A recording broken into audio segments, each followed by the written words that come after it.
This podcast contains adult language and stories of true crime. If you don't like laughing, crying, or being horrified at the actions of other humans, this podcast is not for you.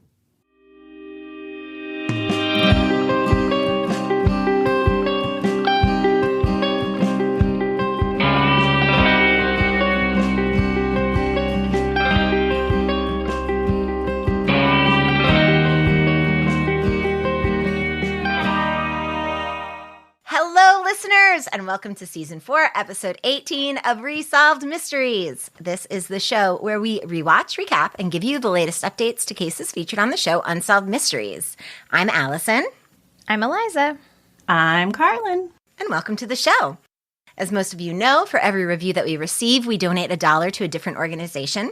This month's is St. Jude's Children's Research Hospital. Our patron, Beth H., wrote to us and said, "My 13-year-old cousin was treated here. Although she and her doctors fought hard, she lost her battle with bone cancer. Patients are not charged for their care. The hospital is staffed with caring and knowledgeable doctors." So, Beth, we're so sorry for your loss. And we're so happy to be able to donate to St. Jude Children's Research Hospital this month. So if you would like to donate along with us, leave us a review. And for every review we receive, we'll donate $1. All right. We've got some patrons to shout out. Eliza? Yes. Rudy Huxtable, Felicia J., Joe S., Carmen B., Andrew S., Amanda P., Ashley P., Jen N., Rachel D., David J., and JP. Thank you. Thank you. That's the best patron name ever. That's actually a friend of mine. And as soon as I saw it, I knew exactly who it was. I love it. And it's their real name or no? No, it's Shay. No. Shay, I'm blowing up your spot, girl. It's my friend Shay, and it's great. That's her handle on everything. And as soon as I saw it, I was like, "There's only one, unless it's the actual Rudy Huxtable. It's definitely Shay." If only. So if you'd like to support us on Patreon along with Rudy Huxtable, you'll get access to ad-free episodes, 2 additional episodes a month, early access to listener short stacks, along with goodies in the mail. Go to patreon.com/resolvedmysteriespodcast. And so we've been doing this since the podcast started, but it has only recently caught on, and I'm really here for it. An option on our website, if you want to support the show, is called Pick Our Poison, and you donate, I believe, $20 to our podcast, and then you give us something to drink during the episode. And we got 2 on the same day. You know, I was like, who goes first? My life is very stressful. I overthink these things a lot. So I decided to go with the more extravagant, weird thing initially. So our listener, Peggy, picked our poison, and this is what she had to say. "Hello, ladies. I am listening to your latest episode on a plane, and let me tell you, I immediately purchased that overpriced airline Wi-Fi to send you all a drink. Love it. And the drink I'm sending is not a cocktail, but an experience. I added some extra money, and I apologize in advance. Malort, I think it's either Malert or Malort. I know. There's an umlaut. Sorry. Well, there's an umlaut over the O, so I don't know how to pronounce it. It's like Malert or Malort. That was so alien of you. Well, anyway, it's a Chicago staple. And Peggy says, "It's truly an experience. I cannot recommend a chaser, but I can recommend that you watch some YouTube videos of people trying it. Believe it or not, this is a legitimate gift to a housewarming or an appropriate thing to drink on someone's wedding day. I am sending this drink with love and appreciation for all of the hard work you put into making such an incredible show. Thank you all, and please forgive me, Peggy." So I have to say that Peggy literally doubled her poison donation for what she was planning on doing to us. And I have watched the YouTube videos, and I do now know what a Shasta McNasty is. Thank you, Peggy. Oh. But here's the thing. You can't get Malort outside of Chicago. So some bars in the Portland and Seattle area carry it, but you have to buy it retail from the website. Obviously, I didn't look into this until a couple days ago, so we couldn't have had it shipped in time. But make no mistake, I already placed an order, so it'll be here next time, and we'll check back in with you. Oh, Love it. so it's okay. a drink that comes in a bottle. You don't mix it with anything. Yes, it is a liqueur, and it has been described as tasting like gasoline. Oh my no. God. And if you add milk to it, it's called a Shasta McNasty. Oh, okay. So that's going to happen. I really think that when we do have this drink, we all have to be together. So we're gonna try to make it happen for Peggy and for everyone, because it seems like it's going to be a truly terrible experience. Peggy, that's so Peggy. nice of you, question mark. Thank you for the support. So that being said, we did have another person write in literally the same day and pick our poison. And it was something I was actually able to get my hands on. So shout out to Megan C. She wrote and said, please enjoy some local hard cider on me. Megan, the footy fan from Colorado. I know you, Megan. Oh, Megan. We know you, girl. Megan has been with us since like episode 1, and we love her so. So thank you, Megan. We are drinking Excelsior Imperial Apple Shilling Cider House. There's a giraffe on it, and he's wearing a space helmet, so I was like into it. Yeah. I was telling my husband after you dropped this off that this is the most Alison choice I've ever seen, because there is a space giraffe wearing a space helmet on the front. It's just your household. This embodies your household to me. Oh my God. Thank you. It really does. I know. It's fun. I'm excited. I never drink cider, so I'm excited to see. What's that sound? It tastes like apple cider. Well, it's 8.5%, baby, so don't be fooled. Look out. Oh, is that the thing with cider? It tastes like juice, but then you get hella drunk? That's the thing with cider. Oh, fuck. It's All right. I would never know. That it's cider? See? Yeah, that it's a problem. alcoholic. Yeah, no, I know. That's probably why I don't drink it. I don't need things like that in my life. God, That's it's good. good. It's good. I would drink this. I mean, I'm going to drink it, but I would buy it too. Cool. Thanks, Megan. This makes me want a snake bite. What's that? Half Guinness, half this dry apple cider. Mixed Which together. sounds so weird, but it's so good. Like layered?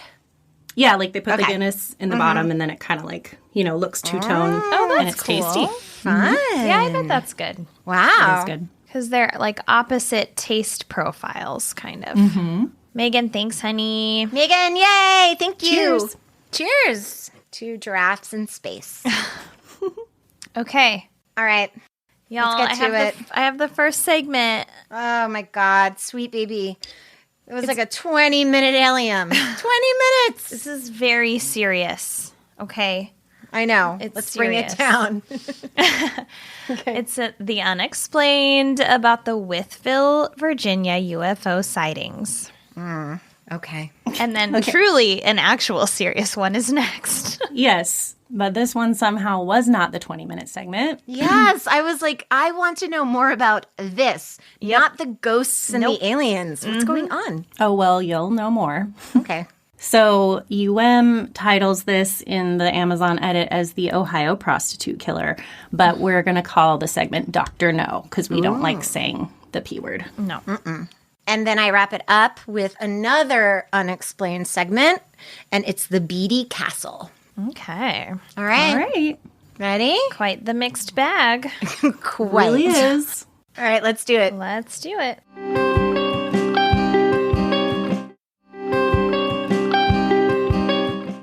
So this is the Wytheville UFO sightings and stacking. The stacking. Release the stacking. He is. Uh-oh, the shilling's already getting to me. So Stack opens by telling us about, I should say, re-traumatizing us if you're in my camp of the alien segments, about the 1947 Roswell Incident. Basically, every alien segment we've covered, we get to hear about again. Everyone. And see footage of it. So we see the 1947 Roswell Incident, where, of course, some claim to have seen actual aliens being pulled out, and then others, the government claims it was a weather balloon. Then 18 years later, the 1965 Pennsylvania object that the Air Force was seen taking away, and that's the one that had hieroglyphic-looking things on it. Yeah. You covered that one too, right? And yes, and I don't even know what it's called because I blocked it out, and he's re-traumatizing me without my consent. She's dissociating. Yes, exactly. And then he made the good point that many of these sightings happen near military bases, which isn't that interesting and quite true. Mm-hmm. So, yeah, what a weird coincidence. So then we get reminded of the 1980 sightings in Bedwaters, England, which was near a military base. And then that same, which I didn't remember, these were like linked, or maybe they're not linked, but it just happened around the same time. Betty Ash in Texas, who was radiation burned by what she claimed to have seen, which is truly terrible. That one was awful. And to defend, we all liked that segment. Oh, Yes. we loved that one. Yes. Until you ruined it, Karlin. Yeah. Until I told you all was bullshit. And then the Belgian site, Belgium would be a way to describe it. But they call it the Belgium UFO. Belgium UFO sightings, which we very recently talked about. Oh, so they just ran through everything that they had already done? Yeah, but Yes. weirdly didn't ever say, like we covered in this episode, they didn't ever say that. You'd think, well, I guess why would they? Because at that time, no one could be like, oh, I'm going to hit up Amazon Prime and watch this episode. So Right. I'm going to go back and watch that one. Yeah. No, that wasn't a thing. And Stack says, for those of us who have never encountered a UFO, reports of such events often sound far-fetched. In fact, some eyewitnesses who go public risk becoming the object of ridicule and scorn, and others are simply ignored. He couldn't have said it better if he tried. If he knew what the internet was. Yeah. So in Wytheville, Virginia, which is a small town nestled in the foothills of the Blue Ridge Mountains, there's a country music station called WYVE, and it calls itself the Voice of Wytheville. And on most days, life there is usually quiet and uneventful, but that was not the case on the morning of October 7th, 1987. Radio reporter Danny Gordon, who's this whole story centers around, so just get this man's name in your head. This is who we're talking about the whole time.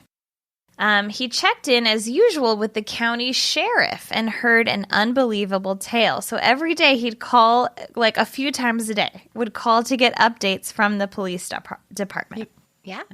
You need the haps, the local You gotta. haps. How else will you get your information? Exactly. So according to Danny, 3 Wythe County Sheriff's deputies all claimed to have seen a UFO. And I have a lot of quotes in this one because I was able to easily find them and because they're all just very good. So Good. he says, it was a filler piece that came on at the end of the news, which I usually relegate to something that may be unusual. Like one time we had one police officer who killed 5 chickens with 2 shots. And that was a story that ran as a kind of ha-ha piece. I'm laughing. So this was another, ha-ha piece, and being a very skeptical newsman, they're always skeptical at first, it was definitely not in my lead part of the news. However, Danny's ha-ha piece sparked some, of course, unbelievable listener responses. Reports of UFO sightings in the area poured into WYVE, and the switchboard became jammed, so Danny had to set up a special call-in program for the following week. Oh, so then we get to hear some of them are like taken from transcripts and an actor reading them, and I think others are like still recorded that they gave to the show to play. But here's one. There's like a high-pitched Southern accent, and she's like, "It was very, very huge. It was long, and it didn't have any sound. Big light up front, one in the center, one in the back." Then this guy's like, "Well, it looked like an egg shape." And then a woman says, "What we could see was red, white, and green, flashing lights. We knew it wasn't a jet." And he says, "Being a brass tacks journalist, I always believe there is a plausible, logical explanation. And I felt at that time that it was military of some nature and that we would find the reason in a short period of time." At this moment in the segment, I'm thinking, thank God. But Reasonable no. assessment. We Love have it. 17 minutes left. So then we have retired court stenographer Mary Jane Williamson, who the editing on this was a little weird because they have her come in way before they talk about what she's seen. But she says that what she saw, the explanation she got for what she saw was that it was just jet planes refueling. And she goes, I thought I didn't know that's how they do that. And why are they doing that over my house?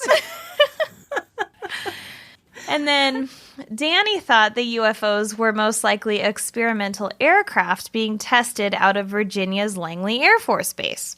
But he was repeatedly told by the military that there was no testing going on. Which, this part's always so annoying to me. Just tell the people so they stop. It Freaking probably out. was that, Yes. so just tell them. I know. Like, yeah, the military would say that. Right. Come on. So as more and more residents came forward with their stories of UFOs, the military finally came up with one explanation. They said the cause for the UFO sightings was not experimental aircraft, but, like Mary said, planes refueling, which I don't understand how that's happening in the air. I agree with Mary. Yeah, why is it in the air? I've seen like 2 movies where they had to do that, and one was Con Air. And so there's never like a is reason it literally to do that. a plane flying What? Yeah, and it happened there was a Harrison Ford movie where he played the president and he was stuck on Air Force One, and then the other movie was Con Air, and they were refueled in the air, and one plane flies alongside another plane and basically like attaches like a tube or a hose. Oh my God. And they refill in the air. But why would you do that? I mean, is it just like a massive time saver? Like, what's happening? Well, and Mary Jane Williamson, when she's like, why are they doing it over my house? She's like, don't do it in a residential area. Yes. Yeah. Like, that doesn't make sense. You're not being held hostage by a bad guy. Yeah. Nicolas Cage is not on your plane. You could just If land. we wish, but he's not. I mean, no. Actually, no. I don't want to be on a plane with No, I don't either. He's like I can't too tell how yelly. we feel about Nicolas Cage. Listen, I like him. I respect him, but I don't want to fly with him. Okay. That's where you draw the line. Yes. Oh, man. Flying is stressful enough. No, thank you. Okay, so Danny Gordon is just all up in this, and he calls the Pentagon, and he talks to an Air Force general, and the Air Force general told him that if someone is refueling under 13,000 feet, quote, then somebody's butt's in a sling. And quote, he says, and to this day, we don't know if they were refueling at 5,000 feet. But at the same time, I have asked, if it is military, then I'll back off the story and leave it alone if you tell me, because I'm a patriot. And each time I'm told it's not us, we're not doing it, and we haven't been doing it.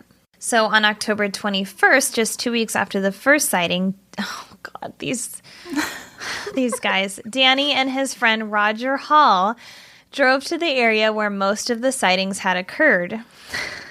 This part is so funny. I wish we could do video sometimes of Yes, this podcast. me Just too. like watching you laugh your way through these segments is so heartwarming, and it gives me so much joy. Oh, that's nice, because I know, it makes it's you the miserable. only way to get through it. Excruciating for her. And this part is actually very funny, though. So according to Danny, the two friends brought along a 35mm still camera as well as a video camera. And he says, quote, we were headed home after 2 hours of fruitless searching, and I just happened to look to my left and saw a very unusual object coming across the horizon. I pulled off to the side of the road in a hurry, jumped out. He got out of the right side, meaning his friend Roger, and as he got out, I noticed the craft coming at me. It was very large. It had a dome shape to the top of it, no wings, and had what appeared to be a strobe putting out multicolored lights on the right side of the craft. As I watched the sky, from the left came a red ball. As the big mothership went into a small skiff of clouds, the red ball docked with the craft, and they have a reenactment of this. It was like you were watching a computer game. And yeah, we see a reenactment of this, like a red, very small red orb goes like right underneath the bigger, quote, mothership and then just disappears inside of it. Basically like you've seen in movies or... Well, yeah, and the Belgium UFO, too, had Yes. lights that were like bouncing around and then going back to the ship. Yes. Okay, here's the best part. They see all this. It's just unbelievable to them. They're both standing outside the car looking up. Danny says, "We looked at each other and we realized no pictures. The camera was not in my hand. The camera was not in his hand. And we both knew we blew it." And then it cuts to an interview with Roger Hall, the friend, and this poor guy, who, by the way, is a retired airline pilot. So he's not a big dummy, but he does say, "The only thing I can say is we were just awestruck by it, or just dumb, whichever one. I'm not sure which, but we sure didn't get any pictures of it." Oh. So at this point, I'm like, okay, dum-dums. And then the reenactment is them just looking at each other like kind of mad at the other one for not taking a Like, picture. did we really fucking just not get any I pictures thought of you it? had the camera. Yeah. Yeah, it really was like that. So the next night they went out again, and this time they did take photographs. But when the film was still undeveloped, all the order of events here is off. Danny called a press conference for the following day, October 23rd, 1987. The night before the press conference, he says, "I received a phone call from somebody who refused to identify himself, and he said that I need to be aware that the CIA and the federal government were very much interested in the Wythe County UFOs." Again, this is a person calling him who is not saying who he is. It could truly be anyone. "I started to wonder what I'd stepped into, and my wife was urging me to back off, leave it alone. And I was receiving some anonymous phone calls saying it's not for your place." For a radio person, he doesn't speak very clearly. Don't. He's not great at his job. The syntax is off often. "It's not for your place to be messing in defense matters." I wonder what she was worried about. So then he has the next night after the phone call, he has the press conference, and he still has not developed the film to prove anything. And after the press conference, he gets home and he discovers that his house has been broken into. And he walks all around the house, but nothing has been stolen. And this makes Danny convinced that someone was looking for the photographs he claimed to have taken. When he got the photographs developed, the pictures revealed only vague streaks of light in the sky. I hate when that happens. Darn it. So 6 weeks later, though, Danny had another opportunity to photograph the UFOs.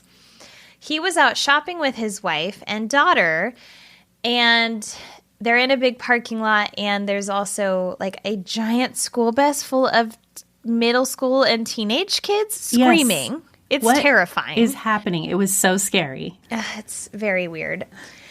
And so they see more objects in the sky, and apparently a whole bus of kids sees it as well, and they're truly screaming.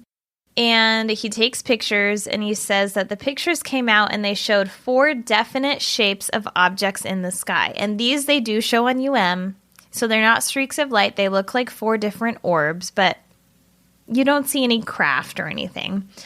And I'll just point out, have heard about people falsifying photographs of UFOs on this show happened before. A time or two. Mm-hmm. Yes.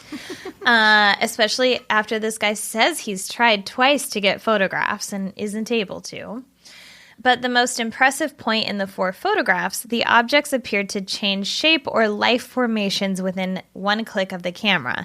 They go from a teardrop shape to a round ball shape, then they go to a flying saucer-like disc shape, then they go to an egg shape, and then they go out of sight. So the people of Wytheville knew that something extraordinary was happening in their town. Within a 3-month period, there had been more than 1,500 sightings reported. Well, there was like 1,500 kids in that bus. Exactly. It was so many kids. So many. One of the first occurred near Interstate 81, a mile from downtown Wytheville. Eyewitnesses for that one said the craft resembled a brightly lit spinning carousel. Immediately, other sightings reported after that.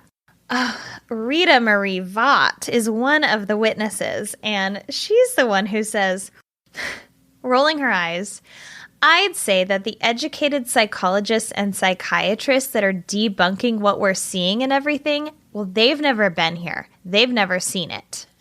So do your own research. My. It's that true, yes, it's the educated college people are coming out These to get us educated small-townies. college liberal. Science-based. Don't worry, she does say, quote, I was skeptic before I seen it. But now that she's seen it. She's not skeptic. She's not skeptic. She says, none of this has scared me. Until I see the little green men walking around, I won't be scared. I loved that. Good for her. And okay, then we're back to Mary Jane Williamson, who's the retired court stenographer, who's like, why are you doing this over my house? And this is where the editing was weird, because it's like, we hadn't heard yet what she had seen. Why did they mention this part at the part they did? So she says, It had all the white lights in the front, just a big semicircle of white light, and it was huge. I mean, it was absolutely huge. You just had this feeling of something really, really big, just moving, just drifting over your head, and no sounds or anything. She is very pissed that it's above her house. She doesn't like that. She's like, get off my property. Okay, so this is where it gets... Finished? I guess you could say interesting. Oh. I was hoping you were going to say done. So Danny, who started all of this, was packing his bags for a broadcasters conference in Virginia Beach. And he was going there to speak about the UFO sightings he had seen and that had been going on in Wytheville. And he says, quote, I received a phone call at home from someone who said they were a retired military intelligence officer. And first, he told me to make sure that I taped the conversation so he could put the date and everyone to be aware. And I said, why do you want me to tape this? And he said, I want your friends to know that if something happens to you, I forewarned you. And they do play. He did tape it. And they do play the actual phone call, like over him reenacting it. He told me that because of his investigations into the UFO field, that they had hit his son and caused his son to die with some kind of virus connected to leukemia. Oh, my God. He said that he had information that the federal government was not very happy with my UFO investigations. He said they want to quiet you, and they'll go after your family. And then he starts telling him that they can put chemicals on doorknobs or on steering wheels to infect you. Oh, no. I hate this. I hate it. So then he goes, well, I believe in free speech, so I'm still going. I'm still going to go talk in Virginia Beach about what I'm seeing. Then he says, I don't understand how this happens.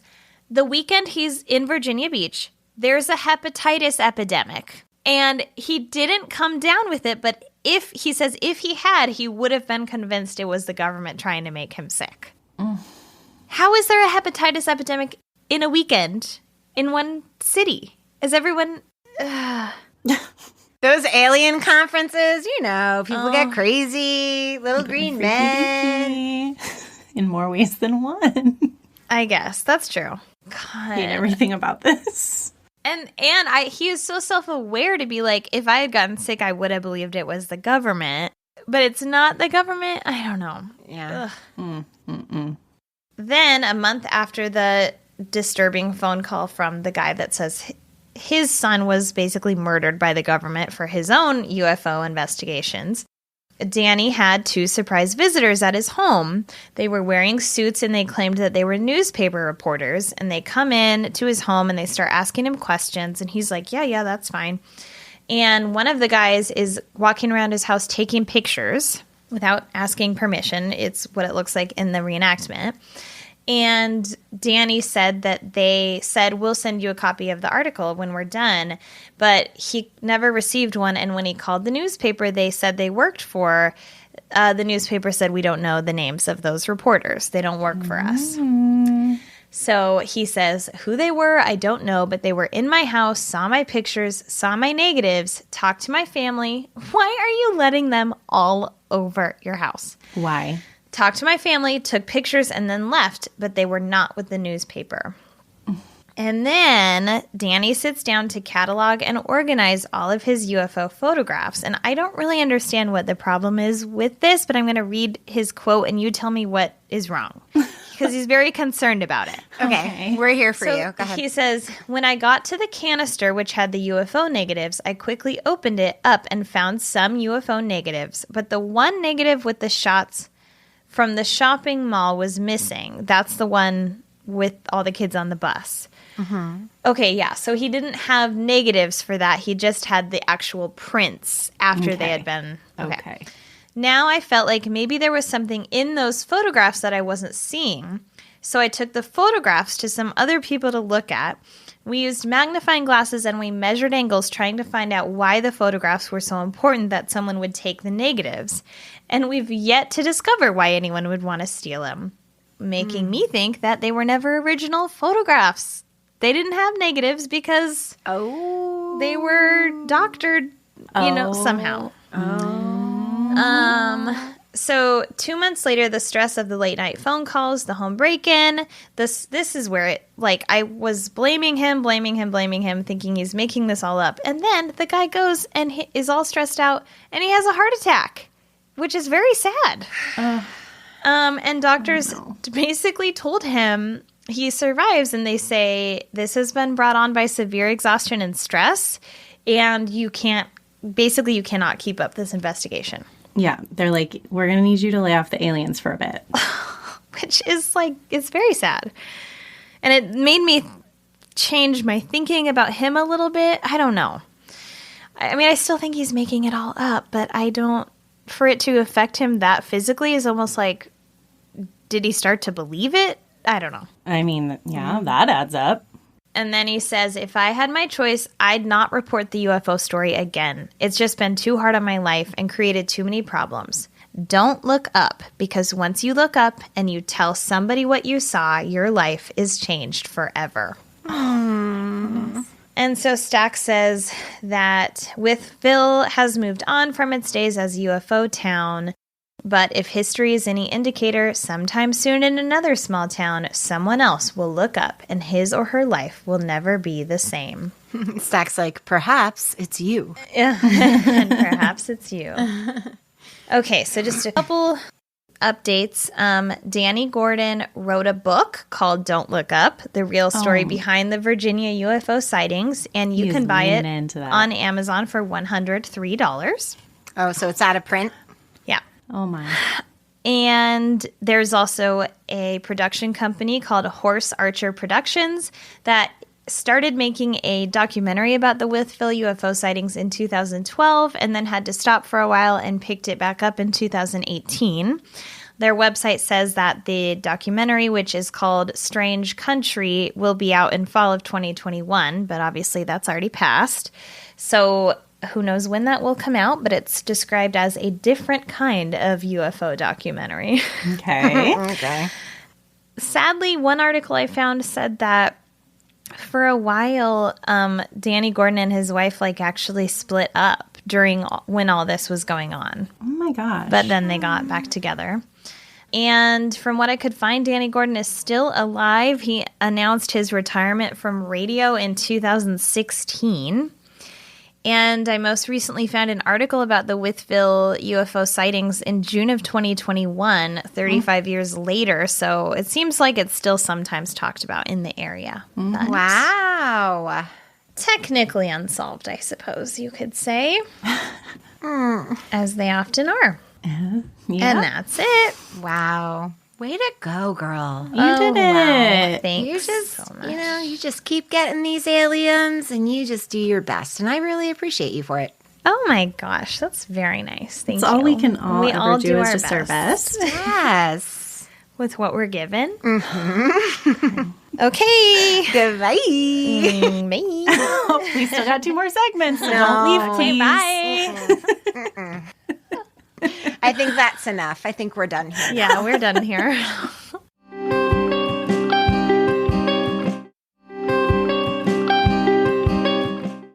Okay. So this segment is actually in the investigators segment. And as I said before, UM calls it the Ohio Prostitute Killer. We're going to call it Dr. No. So the scene opens on the side of a road in the snow, and cop cars and an ambulance surround the area. April 19th, 1990, the body of a partially nude woman was found behind a truck stop in Licking County, Ohio. She had been beaten to death. All of her jewelry and some articles of clothing were missing. Stack tells us that despite a massive investigation, the victim was not identified and, quote, no one was aware that her murder was not an isolated case. Stack explains that 4 years earlier, the body of another woman, 23-year-old Shirley Dean Taylor, was found behind a traffic barrier on Interstate 71 in Medina County, which was nearby to Licking County. Shirley Taylor had also been beaten to death, and Stack states that she was a known sex worker. All jewelry and several clothing items had been removed from Shirley's body, just as it had with our Jane Doe in the intro. It would not be until 1990 that the nearly identical murders would be connected to one another. In November of 1990, a reporter from the Columbus Dispatch named Michael Behrens started doing research for a potential story he was going to do on serial killers. Michael is interviewed for the segment, and he says, quote, I had remembered a statement that an FBI agent had once said, that prostitutes make the ideal serial killer victim because they're transient and often their disappearances aren't reported immediately. So we see that time and time again. Mm-hmm. Michael says he then started looking up sex worker deaths all across Ohio by sifting through news articles. Behrens then started cross-referencing with unsolved murders in Ohio, and Stack says that a sinister pattern soon emerged. Behrens soon discovered that 8 women in 8 different counties had been beaten or strangled to death. Each of them were found along major interstates, and each of them were known to be or suspected to be sex workers. The women also all worked at truck stops or were last believed to have been working at truck stops. Behrens says that this was the third major factor that started tying the deaths together. So Behrens began an investigation into what Stack calls the little-known subculture of Ohio truck stops. Behrens says, quote, you drive by them and see these restaurants and these trucks, but until you sit there, you don't see what the underbelly, the underworld of these little mini cities that form each night and then break apart each morning and come together. So, and this is all over reenactments showing like people meeting at trucks and trucks in the shadows and a sex worker leaving a truck. Stack says that Behrens discovered, quote, a flourishing sex for sale industry at truck stops and throughout the state. Behrens says that the sex workers would work off of a CB radio, and it's all anonymous. So he explains a sex worker would get on the CB radio, and she would use a handle, and she would use some catchphrase or that would like be a trademark to her. And then the truck would answer back, quote, yeah, this is the blue Peterbilt in Road 3. Come meet me. So Behrens says that while in the truck, the sex worker would then use the CB to contact her next customer. 27-year-old Anna Marie Patterson was a 6th known victim. Behrens went back over her investigation and found several possible clues to the killer's identity. So then we have a reenactment where 2 sex workers are in a car. One woman gets on the CB radio and she says, hey there, guys, this is Sleeping Beauty. If you're looking for a good time, come back. February 18th, 1987, Anna Marie had been working at a truck stop in Austintown, Ohio, 150 miles north of Columbus. Witnesses said a little after midnight, Anna Marie answered the call of a driver in a black or blue Peterbilt truck. The man used the CB handle, Dr. No. That's from James Bond, right? Dr. No?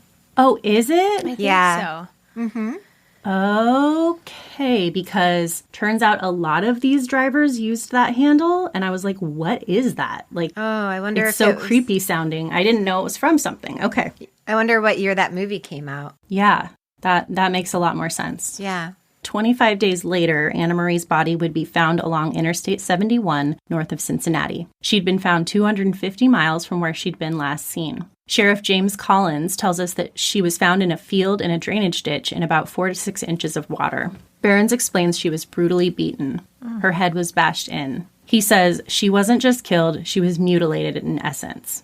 And we also see in the reenactment that her body is inside of a sleeping bag. Hearing the state of how this woman was found was just so chilling. Like, murder of sex workers is not uncommon, unfortunately. But this guy wasn't, like, you know, having sex with them and then trying to just dispose of them. He was, like, clearly in it for the killing and the brutality of it. Yes. So to me, it was just, like, leveling up. Like the happy face killer. Or like Gary Ridgway. So Behrens also tells us that Anna Marie had a rule where she would only stay at the truck stop and wouldn't allow a trucker to take her away from the stop, which was why it was believed she was either killed or knocked unconscious at the stop. Even more tragically, the autopsy revealed that Anna Marie was 6 months pregnant and that she'd been killed within 48 hours of her disappearance. Is she the one that had been refrigerated too? Yes. Lastly, the condition of Anna Marie's body showed that the killer had kept her body refrigerated for almost a month. Which, it's like, did he drive a refrigerated truck? Behrens says there's reason to believe some of the victims were driven many miles between where they were last seen when they were found.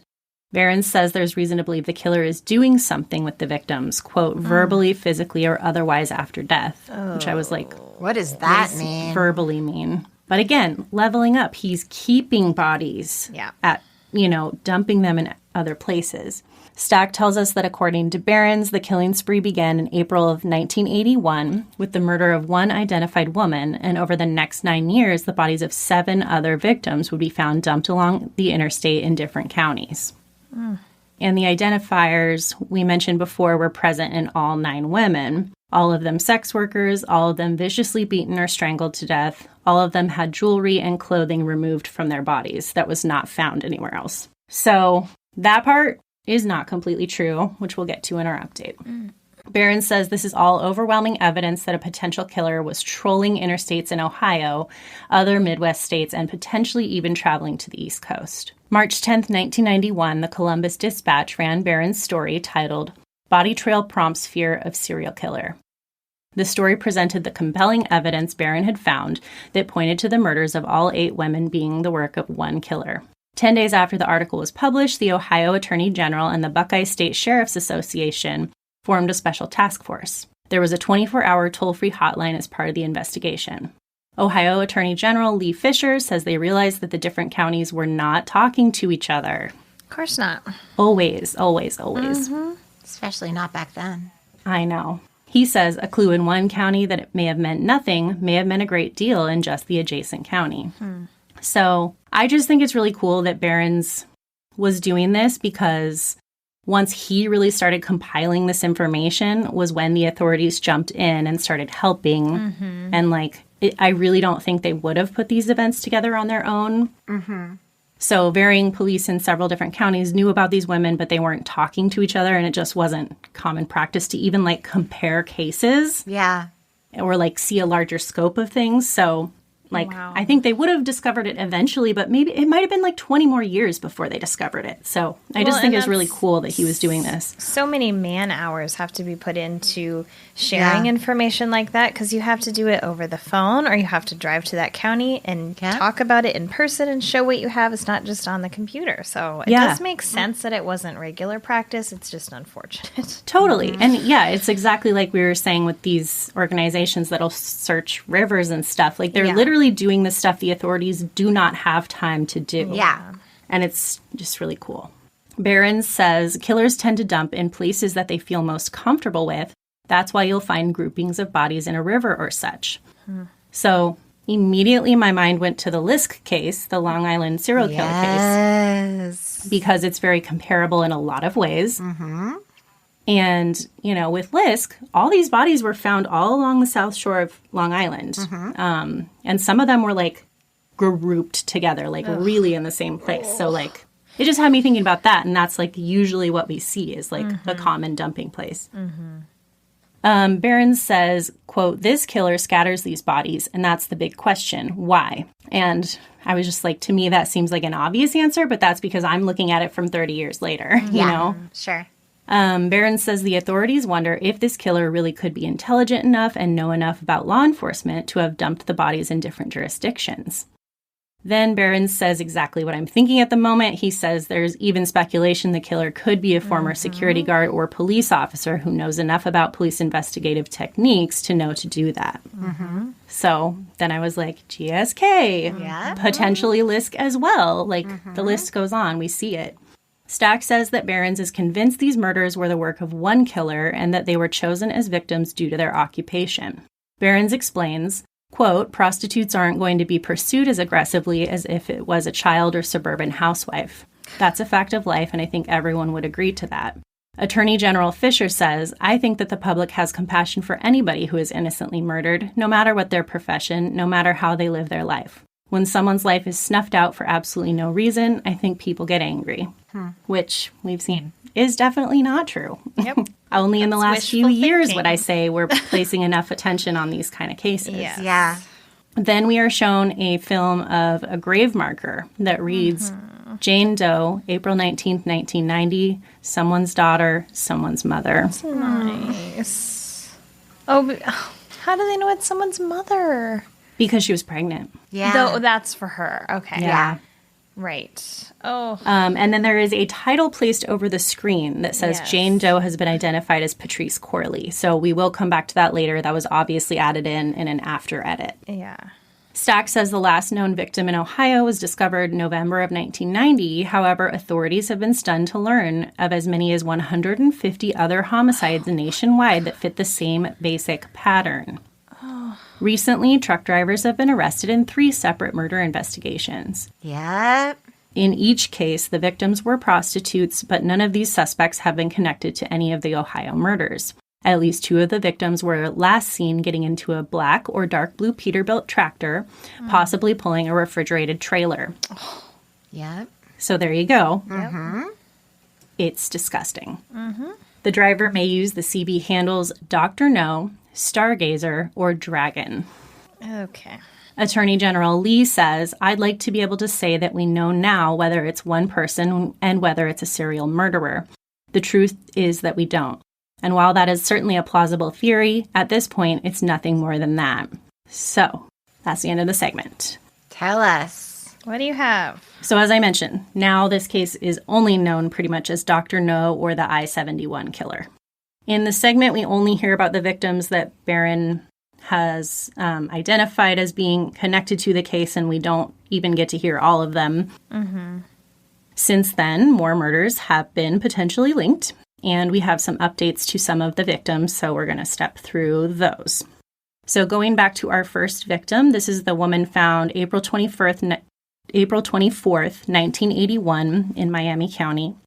So she was a Jane Doe at the time, and she was later named Buckskin Girl. They don't mention this in UM, but she was wearing this really distinctive buckskin poncho. So that is how she became known. She had auburn hair that was in 2 braids. And the Buckskin Girl case is pretty widely known, and it wasn't always associated with the Dr. No killings. Buckskin Girl is believed to be the very first victim of Dr. No, and she was found in Troy, Ohio. She died of strangulation and blunt force trauma. It's believed she died only hours before she was found. And Buckskin Girl was a little different because she looked a little bit weathered, like she had spent a lot of time outside, but like her teeth were in really good shape. She didn't have any bad teeth. She didn't have any cavities. She looked like she had been taking care of herself. Buckskin Girl's case has always been open and active from the day she was found. So Buckskin Girl ended up being a Jane Doe for 37 years. Oh my Wow.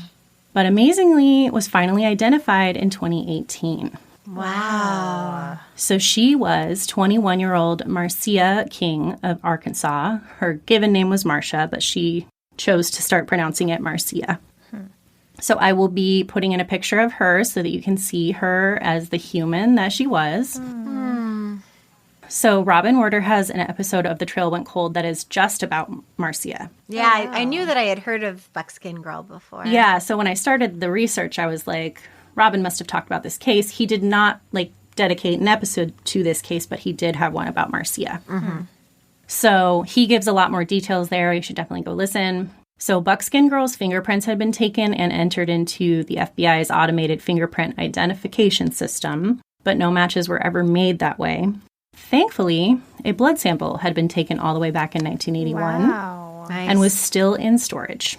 Wow. In 2001, when DNA technology was greatly improved, a genetic profile was developed for Buckskin Girl, and finally in 2008, it was entered into NamUs. So at that point, they had both a nuclear and mitochondrial DNA profile that they entered into CODIS. In 2016, the Center of Missing and Exploited Children did a rendering of her face, so you may have seen that image before. Yeah. And we'll post it. And they also ran tests on her clothing and her hair to test things like the pollen that was attached to her clothes and stuff. Oh, so amazing. So it was these tests that showed that she had been traveling basically all along the southern United States for the last couple years. Wow. So from that, I don't know the full details, but somehow through that information of where she was, they were able to identify her through DNA in the DNA Doe Project. Love it. Another thing we love. And they matched her to a first cousin, and that's how they were able to identify her. Oh my gosh, that's amazing. Yeah. As I mentioned earlier, not all the women shared the same details, and what I wanted to call out there was that Buckskin Girl was not a sex worker. It was believed that she was just a habitual hitchhiker. So I thought that was interesting, especially because she was the first victim, they think. Yeah. So I feel like maybe she was more of an accidental crime of opportunity victim. And then from there, He was like, I'm going to he was look like, for how can I have this easier. happen again? Yeah. Yep. And I need it to be easier. Yep. So definitely go to listen to Robin's episode. It is episode number 186 of The Trail Went Cold. So our second victim is Marcia Matthews. Matthews was found 1 mile from the Union 76 truck stop. July 20th, 1986, 23-year-old known sex worker Shirley Dean Taylor is found. Witnesses said Shirley was seen at a Union 76 as well, and according to witnesses, she met with a regular client named Dr. No. So she had been with this guy before. That's also scary. Yes. Wow. And that's 2 from the same truck stop. Yeah. December 1986, 18-year-old known sex worker April Barnett is found. April also went missing from the Union 76 truck stop, which is why it's really easy to link these 3 to each other. Yeah. And to Dr. No, because Dr. No was known to frequent there. Right. Next, we have 28-year-old Jill Allen. Jill was also a sex worker. She was actually found in Illinois, not Ohio, but she was found along I-70 and was linked because of the MO with which she was killed. She was strangled, beaten, and most of her clothing was not found. 27-year-old Anne Marie Patterson also went missing from the Union 76 in February of 1987. She is found about 40 days later. Patterson had been arrested a week before she disappeared and was giving police information on a murder suspect. And at this time, the police learned from her that she'd been seeing a client named Dr. No, who she had had a bad encounter with. It was after Anne Marie was found that the media started using the name Dr. No in connection with all the killings. Another woman is found in August of 1987 in Inglewood. She was 20 to 25 years old and appeared to have been thrown from the vehicle. After her death, thrown from the vehicle. Despite having a lot of tattoos and jewelry still on her body that the authorities thought would definitely help identify her quickly, this Jane Doe remains unidentified until 2010. In October of 2009, a woman was watching ABC's The Forgotten, and at the end, they gave information about the National Missing and Unidentified Persons System, NamUs. So the woman has a sister that's been missing since 1987. So she's like, oh my God, and jumps on NamUs and starts looking through the listings and recognizes her sister's tattoos. What? God. She was 21-year-old Paula Beverly Davis. You guys. So, I know. Looking at the photos of these girls, Eliza, they look like tiny babies. No, that's too sad. They are. They're so young. They're like these little, like, oh my God. They look like, I mean, they are. They're teenage girls. It's so messed up. They're teenage girls who are doing anything they can to Yes. stay alive. Yes. It's horrible. But they just, like, it's shocking how young they look. Like, how shocking 19 is and 23. Yes. And they're all somebody's sister, you know? Yeah. So there are some theories that Paula Davis is not connected to Dr. No and was actually killed by someone else, possibly even another serial killer named Lorenzo Gilliard. But she fits into this whole MO, and the timeline and all that. November 22nd, 1987, 19-year-old Lamonica Cole was found in Breezewood, Pennsylvania. Again, she is not found in Ohio, but she was found along another interstate, and the MO matches the other women exactly, and she was from Ohio. Lamonica's pimp had told authorities that the last client she'd left with was driving a blue semi-truck with white stripes. Oh, my gosh. March 1988, 31-year-old Terry Rourke is found murdered on a bridge along the Mohawk River in New York. Because of the way she's been killed and the fact that most of her clothes and shoes were never found, she's linked as a potential Dr. No victim. So many of them, as we know, were missing clothes, but also often the shoes were missing. April 19th, 1990, another woman is found murdered along I-70 in the same way, with most of her clothes missing. She had had sex 12 to 24 hours before she died. Authorities conclude she is a likely sex worker and link her to Dr. No. She is referred to as Jane Doe 2 or Hebron Jane Doe until she is finally identified in 2017 as 29-year-old Patrice Corley. Wow. So that was the one they had edited afterward. So this is the amazing thing about this case. As of 2018, all of the victims that weren't identified have been identified now. That's amazing. That's amazing. Yeah. And again, comparing with like the Lisk case, for example, there's still a handful of people in that case that have not been identified. Yeah. So this is amazing. So there is one more victim worth mentioning. On April 9th, 1992, another unidentified victim was found near a truck stop near Youngstown, Ohio. The MO is exactly the same. The reason you don't find her mentioned in connection with Dr. No is because originally they had linked her to another killer named Dennis Hetzel due to bite marks on her body being matched to Hetzel.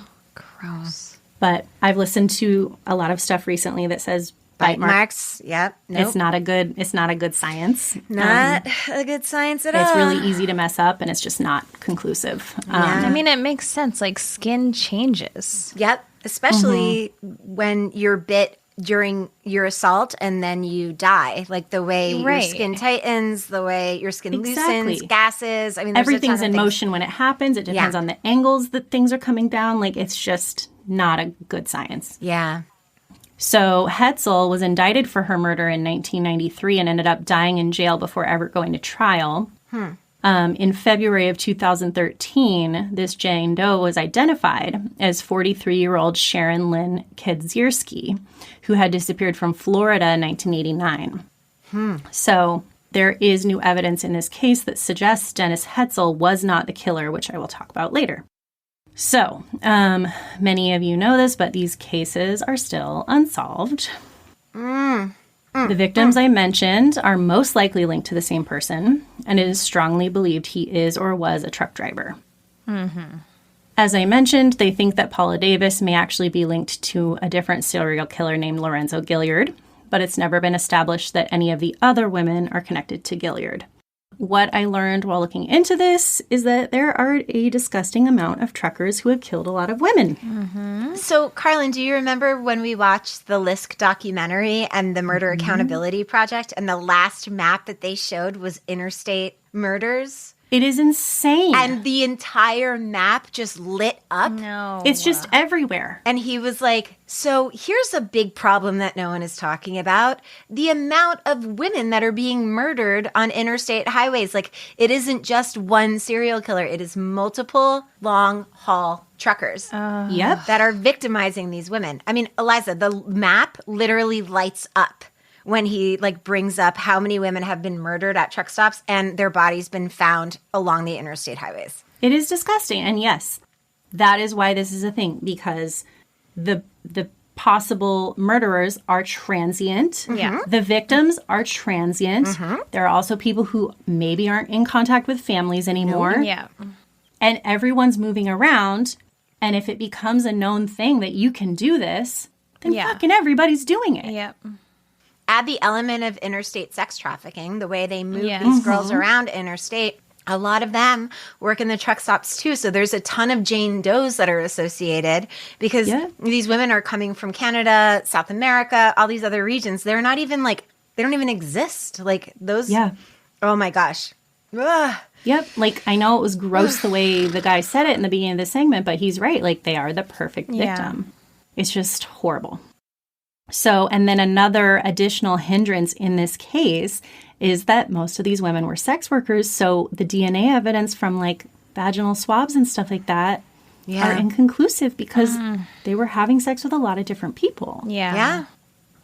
So we will, I mean, you guys, you can like deep dive this all you want, but we have a show to wrap up here. So I'm just going to quickly go through like the main disgusting dick bitches that might potentially be Dr. No. So the first suspect was an Ohio resident named Alvin Wilson, who was a trucker. He was arrested in 1990 for an attempted murder of a woman in 1989. The woman told police that she was a sex worker and that Wilson had paid for her services and then beaten and tried to strangle her afterward. So Wilson was named a suspect after this in 1991, and his hair matched samples found on some of the victims in the case. What? Mm-hmm. Credit card receipts also placed him in the right areas for some of the murders in the investigation. Unfortunately, no tests as to his involvement in the actual murders were conclusive. So again, we have these truckers that are frequenting these same stops in these same areas, and they probably were in contact with these women, but that doesn't mean they were the murderer, you know? Or maybe they murdered some of them, but Yes. not all of them, right? Yes. You don't have to kill 9 women. You can just kill 3. Yeah. And there can be 3 of you operating at the exact same time at the exact same truck stop. Yes, 100. John Fountainberry was also arrested in 1991 and became a Dr. No suspect. He was a long-haul trucker, and the reason he was arrested was for several murders across 4 different states. Okay. Yep. Ultimately, he was ruled out because the victim profile from the murders he was arrested for were different than the Dr. No victims, and his MO was very different as well. So he ultimately was ruled out. But again, just another guy going around fucking murdering women left interstate. and right.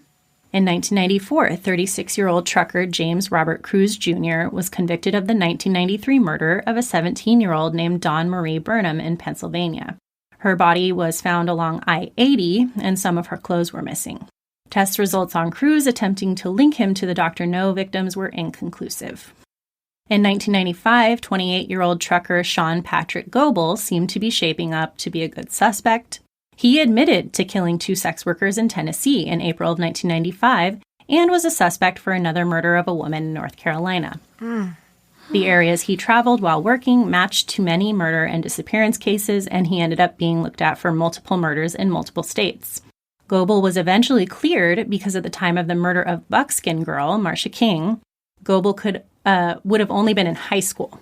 And during the mid-'80s, he was in the Army, and he was not stationed in Ohio. So he really wasn't in the right place at the right time for most of those murders. Yes, just other murders. In 2005, DNA profiling brought in a new suspect, 46-year-old Delmas Colvin, who had killed 5 sex workers in Toledo and later would admit to killing 2 more in New Jersey. However, Colvin adamantly denied being connected to the Dr. No murders. So there must just have been not enough evidence to fully link him to any of the cases because it was DNA that brought his name in the first place. So again, maybe he was having sex with some of these women. I don't know. So the last one is the one that I think most people believe could be Dr. No. In 2019, just 3 years ago, DNA profiling introduced a final suspect, 49-year-old Samuel Legg. So this is Legg with 2 G's, if you want to Google around. Legg lived in both Ohio and Arizona. At the time he was introduced as a suspect, he was already serving time for the rape of a teenager near I-71 in 1997, and he had been linked to 2 other murders in Ohio and Illinois that occurred in the 90s, which he was linked to via familial DNA in a public genealogy database. We love it. We love it. Legg was also a suspect in the murder of 14-year-old Angela Hicks, who was his stepdaughter. Oh, what a hero. Hey. There was never enough evidence to charge him with Angela's murder. This DNA from Legg was linked to DNA in another case, in the case of Sharon Kidzierski, who I mentioned as the final victim found in 1992 behind a truck stop. Okay. She's the one that was initially linked to another murder, so she wasn't part of this conversation for a long time. Yeah. He was charged with her murder in 2019 and pleaded not guilty. In 2020, he was indicted on another murder charge in Wood County for the 1996 death of 27-year-old Victoria Jane Collins from Cleveland, who was also found behind a truck stop near Toledo.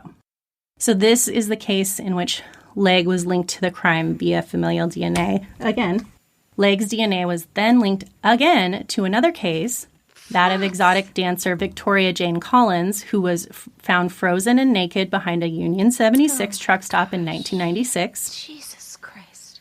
Jane's case was unsolved for about 20 years until DNA from her crime scene was linked to Legg's brother via a genealogy database, which helped link them to Legg. Oh my God. Yes. Wait, so how many people is that? So 6? he's potentially linked to 4 murders. 4, okay. Yes. So here's where it gets sticky. Authorities say that Legg has a long history of mental illness. In 2019, he was extradited from Arizona to face charges for the rape of the 17-year-old girl in Ohio, but he was later ruled incompetent to stand trial in her case. And in October of 2020, a judge ruled that Legg could not be restored to competency to stand trial for the 1996 murder either. At the time, Legg had been sent to a behavioral health care facility in Columbus. In May of 2021, after a 6-month hearing on Legg's mental health, Judge John Durkin ruled there had been no change to Legg's mental status, and he would be unable to understand the nature and the objectives of the criminal proceedings against him. Yeah, right. How can you be a serial killer but not, like, able to stand trial? Like, doesn't killing multiple women and getting away with it for a long time imply that you at least have a presence of mind to be able to cultivate a plan, murder somebody, and not get caught? Because you're trying to hide it, too. Yeah. You're trying to hide them. How can you not be mentally culpable if you do this over and over again? Yeah, I agree. I will tell you later what they think is going on with his mental health, but so the judge said that he would not be able to assist in his own defense and would remain a mentally ill person subject to a court order. It was stated that Legg would be reevaluated in 2 years and have another hearing before Judge Durkin. So he is still being held in that same facility. That was 2019 that they said we'll check in 2 years. So hopefully that's soon. So just a little bit more on the mental health piece. All of this comes from the Generation Y blog. And it said, the suspect had been arrested in 2015 for trespassing, but neglected to show up for his hearing. Each time the police located him, they would find him disoriented and wandering in campgrounds or rural areas, walking aimlessly in a state of confusion. Oftentimes, he would be speaking at a fast pace and switching up topics mid-sentence, and ended up residing in group homes for individuals with complex health needs. Police considered him a danger to himself due to his delusional behavior and the fact that he heard voices in his head instructing him on what to do. Police had witnessed and recorded these encounters on several occasions. Legg escaped from the facilities multiple times and would always be found wandering alone. On one occasion, police stopped him and instructed him to contact his family. In response, the man held up his right hand to his head and began holding a conversation with it as if it were a phone, seemingly convinced he was talking to another person. Oh my God. It was determined he was suffering from neurosyphilis, a bacterial infection of the brain caused by untreated cases of syphilis, as well as schizophrenia and delusions. Oh my God. So that's why I think they're saying this has developed now, and he can't stand trial. But was he that sick in When he 1991 when he killed his stepdaughter? How can they know? That I don't know. Oh my God. Yeah. And so the Generation Y blog also said that police do not believe the murders are the work of just one individual, which 100% agree. Yep. I'm with what Alison said. They're all overlapping. They're knowing that each other are doing this. Gross. You know, they're keeping each other protected. Like, it's become this ring. Yep. And You want to talk about conspiracies? That's the kind of conspiracy that makes a lot of sense because it's a small group of people who are like-minded, that are doing the same thing, and that are protecting each other. yeah. You can't have one interstate trucker murdering women up and down, left and right for decades. It's just like they can't do it. So it's got to be more than one. And it, like you said, when it's the literal entire country is covered in a map of these murders? Like, Yeah. no. Mm-hmm. So, and then, but the authorities also did say they believe Legg is responsible for more murders than he's been connected to so far. I'm sure. So we'll see what happens. Like, essentially at this point, all the other main suspects have either been cleared or they're just totally denying allegations and they don't have any evidence. My God. I think Legg does seem like a likely Dr. No, and we'll have to see if he can be restored to competency and be able to stand trial for the fucking murders and rapes we know he did do. Wow. That's terrible. But it's not just him. It's not just him. I don't even know what to say. Wow. Mm-hmm. That's crazy. That's so Like, upsetting. the only good thing out of this segment is that everyone's been identified and their families know what happens to them. Yeah. And because of DNA, other murders were solved that weren't necessarily connected to this one, and that's great. Yeah. Part of it is like, what, where do the trucking companies come into play as far as their culpability?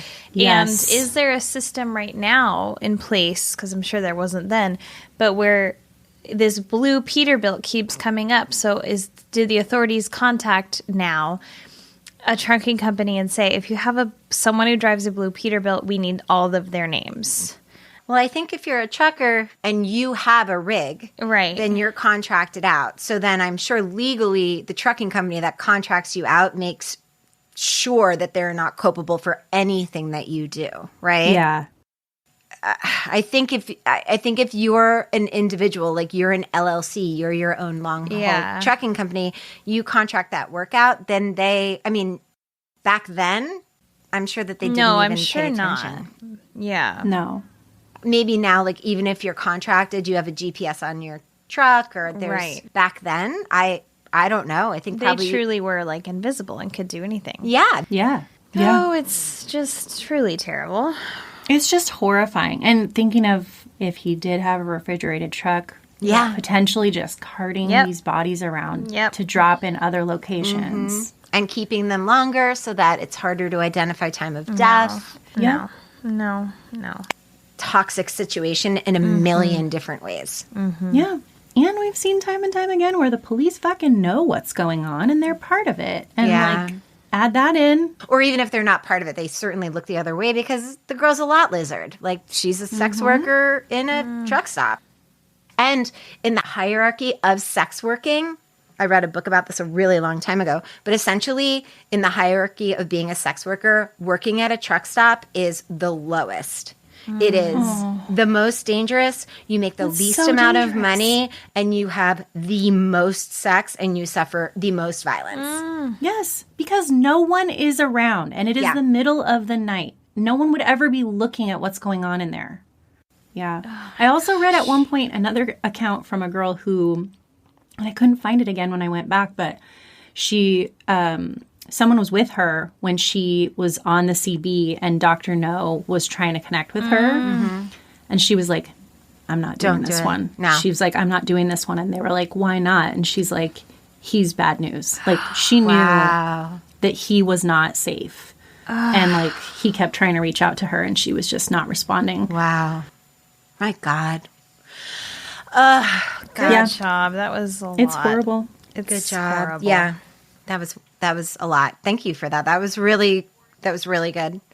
The worst, like, cherry on the cake is just knowing how many other guys there are doing the same thing. Like, it's not just him. Ugh. Okay. It's terrible. We hate it. Yes, we hate it. We do hate it. 100%. We could not hate it more.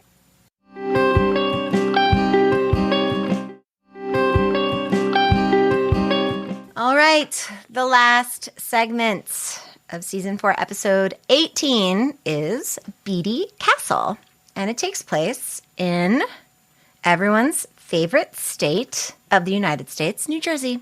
Oh, I was Everyone's so favorite. happy for you when I heard it was in New Jersey. I was like very excited.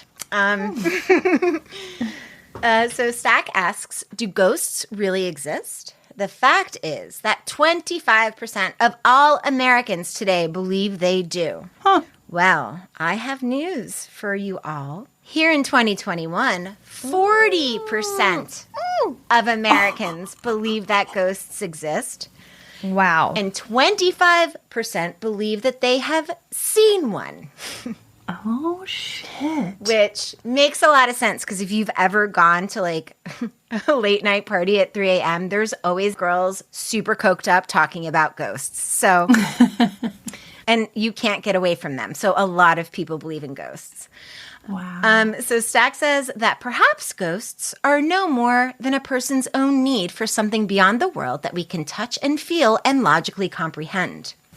I wish he had said, perhaps it is no more than a person's own need for attention at a party. Perhaps it's you, yeah. Perhaps you have a drug problem. Or perhaps, as one family in New Jersey believes, they're really out there. And at that point, because I remember reading some articles where Stack would comment that some segments were silly and ridiculous. So I was like, I wonder what Stack believed. Like, I wonder, was he like a really religious man? So he was. I read an interview with him in 1968 where he talked about realizing that his career was in God's hands because his wife, Rosemary, was very, very religious. But I wonder if by like the 1990s, after doing this for a few years, he'd become a little bit more skeptical. Yeah. So in 1923, a man named Bill Beaty had a dream. He imagined a 17th century Normandy castle rising stone by stone on 150 acres of woodland in Basking Ridge, New Jersey, most notably known as the hometown of one Meryl Streep. Oh. Really? The queen. The queen. So a little personal side story. I once worked with a woman whose father was Meryl Streep's chorus teacher. And he told her that she would never be anything because she was so shy and never sang loud enough. Aww. And he was a total jerk for a lot of reasons, and I hated any time I had to talk to him. So the lesson here is follow your dreams and don't let hateful old men dull your shine.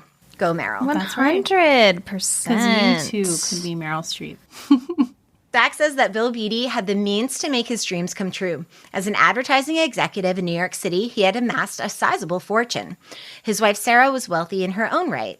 In the reenactment, the Jersey accent of the contractor who's walking Beaty, Bill and Sarah, was like a little chef's kiss. It was great. But then Carol shows up, and she's just the ultimate New Jersey paragon in this like whole situation. And so the Beatys envisioned their castle as the center of an artist colony surrounded by bungalows fronting a man-made lake. In 1930, before construction was complete, the Beatys moved into the castle with their 4 children. But Bill Beaty would never see the completion of his dream. Just 1 year later, he died at the age of 45, a victim of influenza. And his castle would not be finished for another 5 years. Sarah Beaty never remarried. She raised all 4 children in the castle, and she lived there until 1941. Then, from 1945 to 1971, the castle was occupied by 2 different boys' schools. Stack says that from the start, students and teachers reported eerie organ music echoing through the corridors. The school, however, owned no pipe organ, but the long-dead Bill Beaty had owned one. Stack says, was it possible that Bill Beaty loved his castle so much that he refused to leave even in death? Quote, old-timers remember that Sarah Beaty often held seances trying to communicate with Bill. When the second school moved out of the castle, many students and faculty members remained convinced that the school was haunted. I mean, if I had a castle, I wouldn't move out. Right? I'd be haunting. Also, he's walking around and he's like, that's not done. That's not done. Yeah. That wallpaper sucks. Sarah, where you at? Sarah. Also, the whole time you have to remember this is truly a castle. It's a castle. It's a castle. Yeah. It's not just a didn't give it up. mansion. It's a castle. This may surprise you, but New Jersey has quite a few castles. What? Yeah. What the fuck? It's full of surprises, New Jersey. It truly is. We are a very surprising state. In 1972, Don and Carol Burlingame bought the castle and began to remodel. They would soon learn that the ghost in residence. They soon would learn about the ghost in residence firsthand. In the interview, Don is wearing a tan bowler hat, a tan vest, and a tan blazer. And Carol is just rocking like a full-on acid wash denim jacket. Why not? Why not? Dawn says that Carol felt a presence and also had a friend that was a parapsychologist, as you are. Just so happens. So they brought her in, and there was a friendly ghost who was male. Carol suggested getting rid of the ghost, but the parapsychologist friend said, "No, you better leave this exactly the way they are. He's friendly, he's happy, and let it go with that." Girl, don't try to throw a ghost out of his own home. You don't want to do that. Especially not a happy ghost. He's happy. He's not like one of the mean ghosts that we've seen. Okay, real quick. Isn't it weird? Just a thought I just had. Did you think of something weird about this segment? How? I know. Can you believe it? If this ghost could choose where he was, and he chooses to be in his castle, after his family has left, why would he not follow where his children are to watch them, like, become adults and parents of their own children? You know what I mean? Because he's a real estate whore and really loves that castle. Yeah, he's just rude. all castle all the time.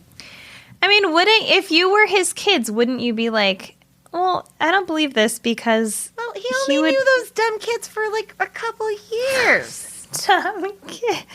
Those fucking kids. This is a castle. This is a 17th century Normandy castle replica. Come on. He dreamed about it. You're right. He's got his priorities in place. They probably live in like a ranch over in Cherry Hill. Get out of here. You don't want to do Okay. You're right. It's eternity here, okay? Yeah. He's gotta You gotta pick your spot. Can't just go shooting Yeah. around. He's got to claim it. He's got to. Zillow told him what it was worth, and he decided to stay. So Stack says that after the Burlingames moved in, they heard hammering in the hallways and disembodied footsteps on the stairs. Stack then says that before long, the ghost then made his presence known in more high-tech ways. And pray tell how. If only. Do tell. Let's talk about that technologically savvy ghost. So Carol says, quote, "You just get into a movie and a really interesting part, and all of a sudden, the station would change. It would go from 2 to 3 to 5, and it happened more than one time." Nothing worse, honestly. Wait, what's going to happen? She was really mad about the time. Yeah. Not that they were interrupting, but just like choosing the wrong time. She's like, now I don't even know who Kaiser Soze is. I have no idea. So she said she knew there was a presence, but she couldn't figure out why he was there. She said she wondered who he was and was he ever going to leave? And we saw some television shenanigans in the General Wayne Inn segment, which is... We did. I thought of that immediately. There's a little bit of crossover here. Which was our season 1 ghost story. It was one of my favorite segments because it had such an amazing reenactment. It was a bunch of people watching a TV while the television slowly started to turn around, and then everyone's heads are like, yes! Karlin and I are doing the exact same thing. Just blindly following Loving it.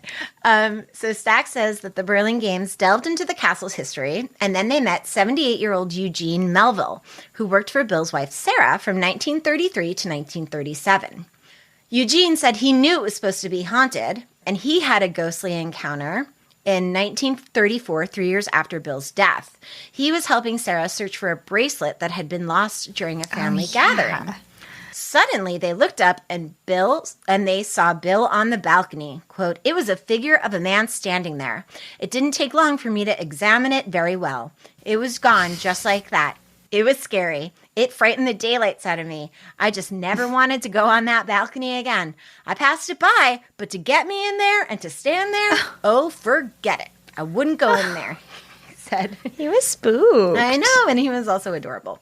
Stack says that Don and Carol Burlingame realized they shared the house with the ghost of Bill Beaty. Don says that one time they decided that they were going to go for a drive.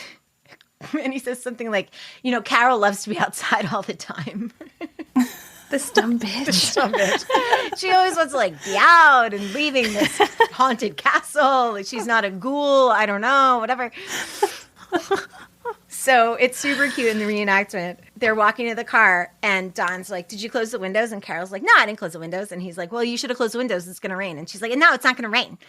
And God. so Carol left all the windows open to the servants' quarters where they were living. Because also, please remember, they're not living in the castle. They're living in the servants' quarters while they renovate the castle. Okay. Oh, my. Okay. A real step down.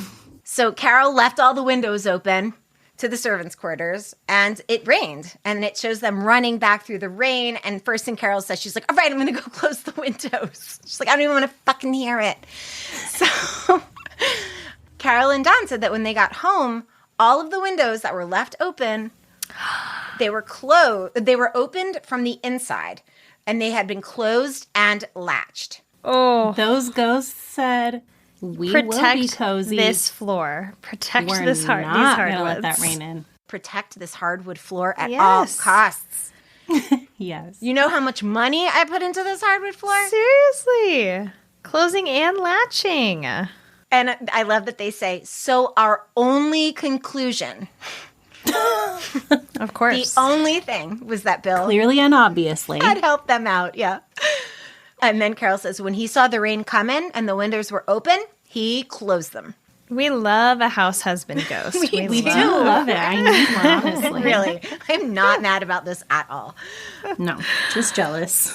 Carol says that she and Bill have an agreement.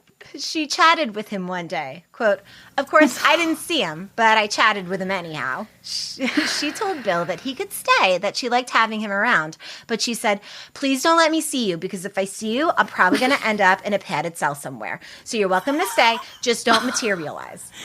So New Completely fine with Jersey. communication.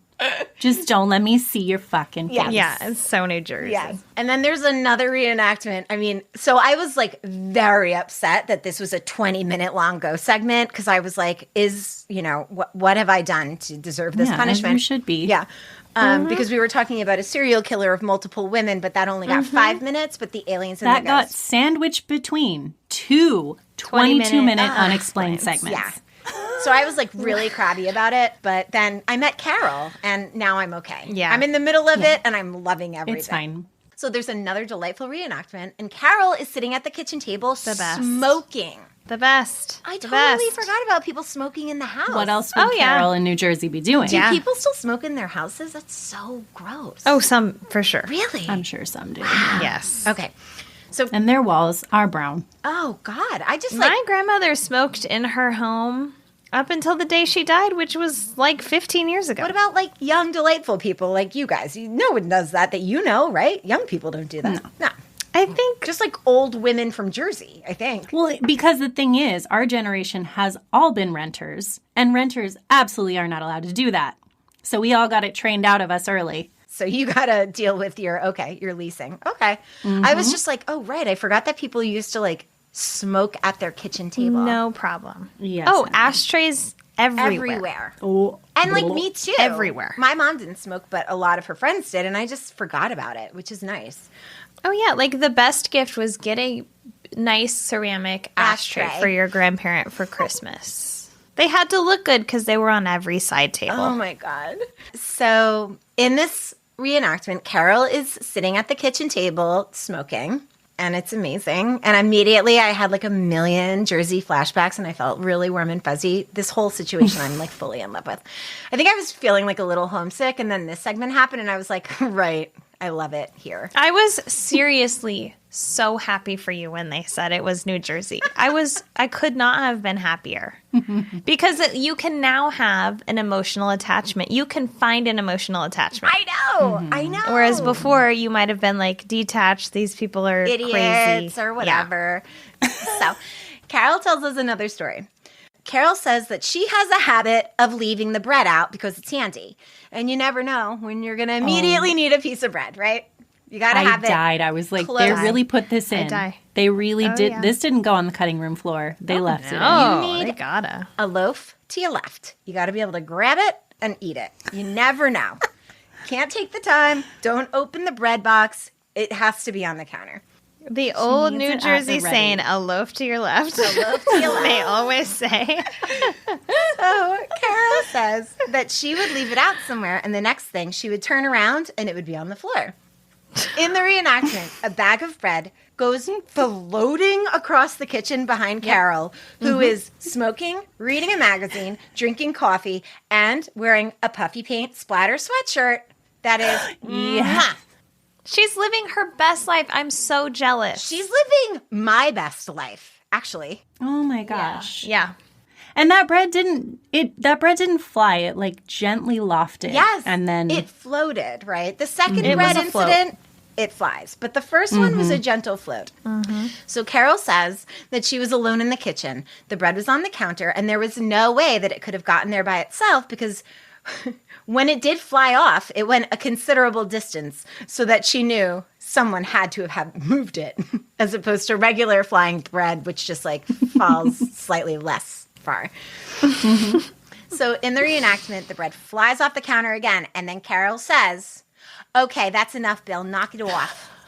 Knock it off. Bill. AWF. Oh, yeah. So Carol says that moving the bread to the floor was Bill's way of saying, "Hi, I'm here." Stack says that in 1986, the Burlingames invited Dr. Remember? Michaeline Mayer, a noted parapsychologist.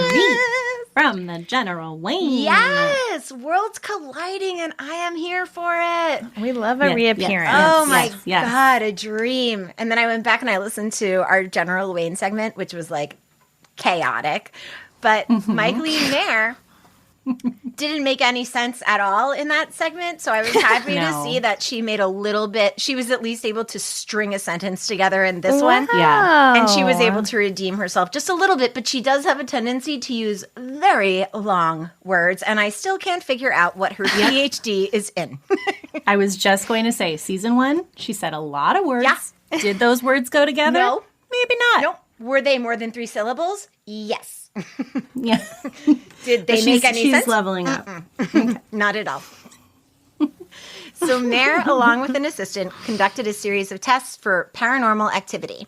And in the reenactment, Michaeline is walking around the house with a Polaroid camera because that is very high tech. So Mayer says that the physical instruments were not able to detect anything unusual.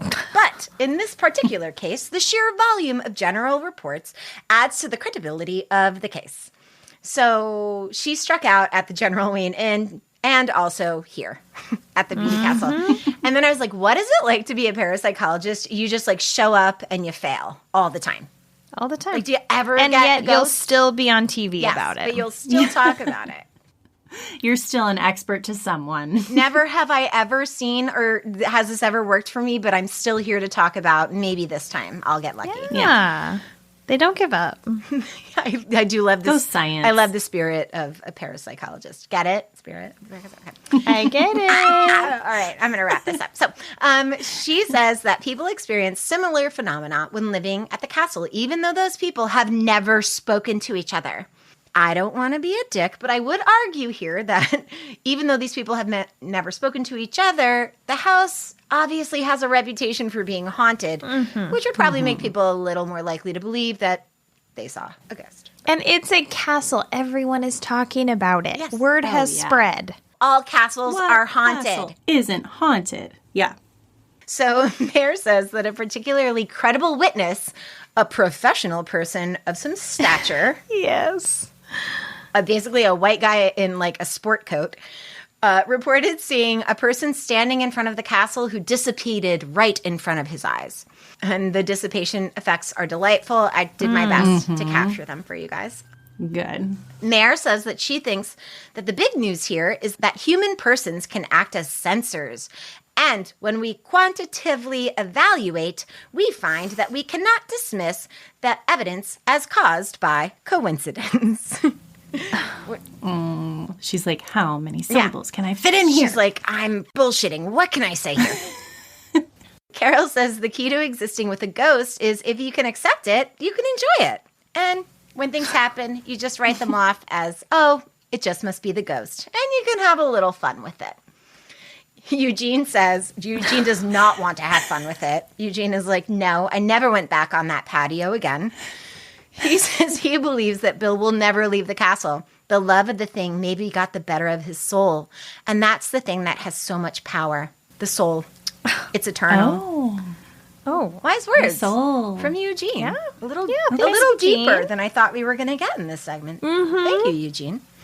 Stack says that it's been said that those who die with unfinished business, this would seem to be the case with Bill Beaty. In 1991, after nearly 2 decades at the castle, the Burlingames moved away, which made me super sad. As far as they know, the ghost of Bill Beaty stayed behind. The Burlingames hope that when the castle is next sold, the new family will enjoy the ghost's presence as much as they did. Which is super nice. Did they? I mean, Carol loved him. I feel like she was just having like a full-on emotional affair with this Bill Carol Beaty. was like his mom, too. Yeah.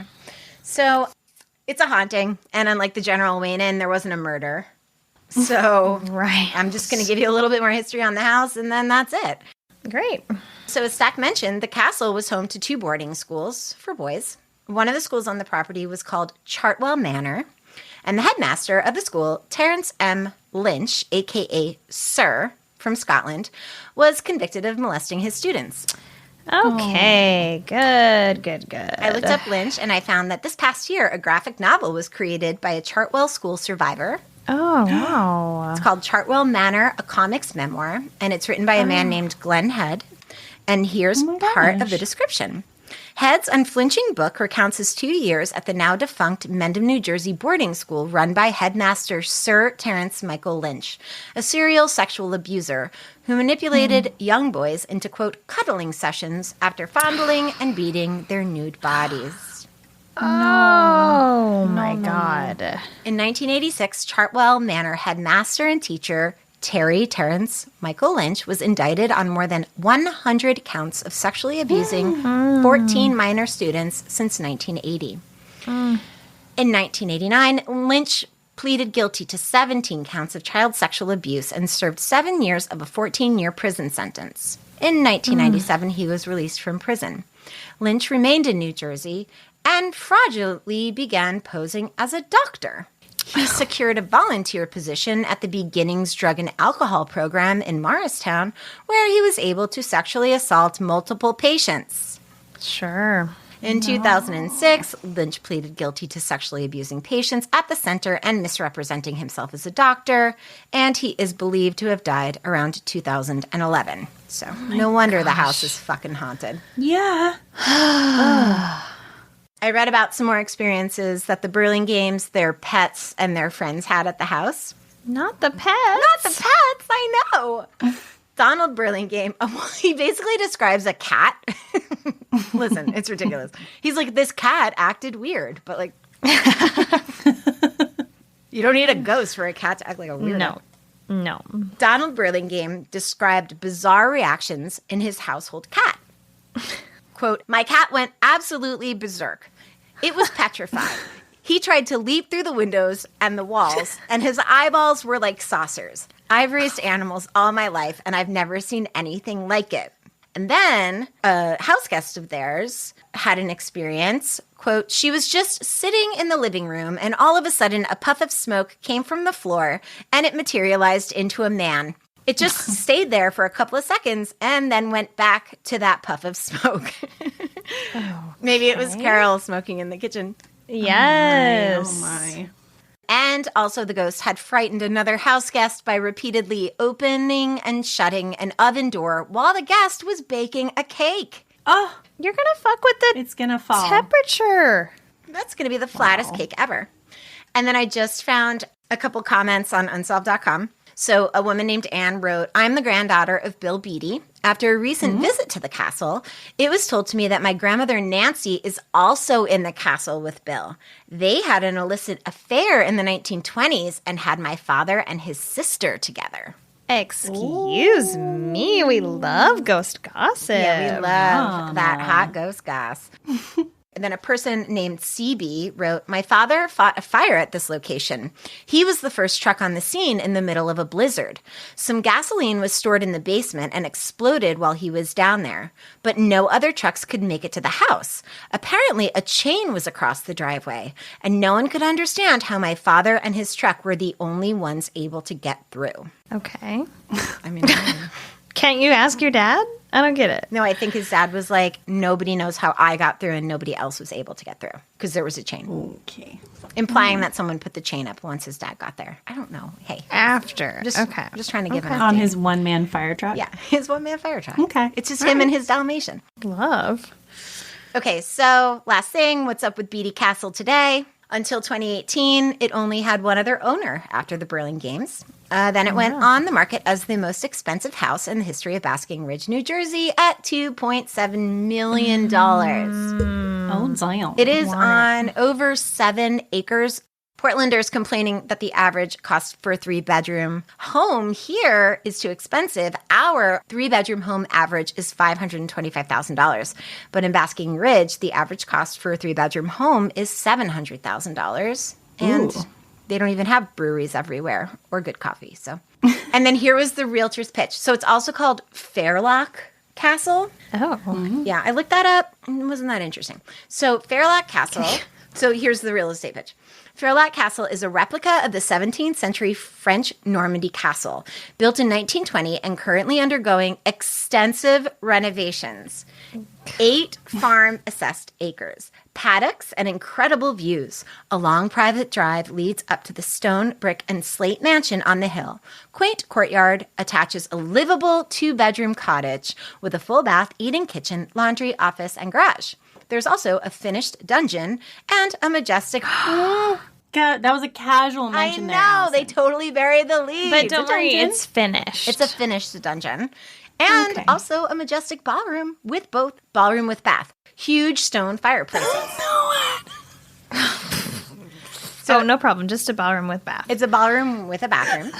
And then both of them have huge stone fireplaces. I want it. Can I have it? Wait, I'm not done yet. We don't want to move there. Be part of the history and come finish this masterpiece. Oh, no. Never mind.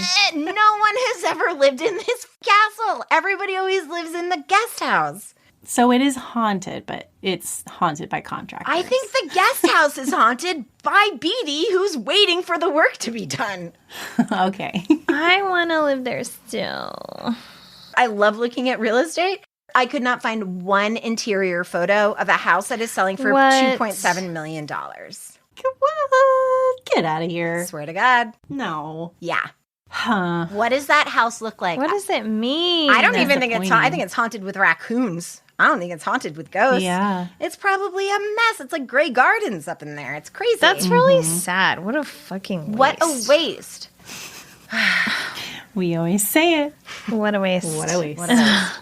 So, the whole house has been under renovation ever since Beaty started building it. Then he died, and then no one ever finished it.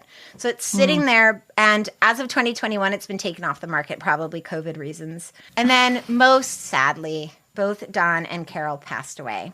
Don passed away in 2007, and Carol just passed away in 2018. Oh, wow. And that's it. That's it, huh? That's all I have to say. Oh my gosh. I know. What the hell? I know. I can't believe. That's so stupid that nobody lives there. I think it's probably...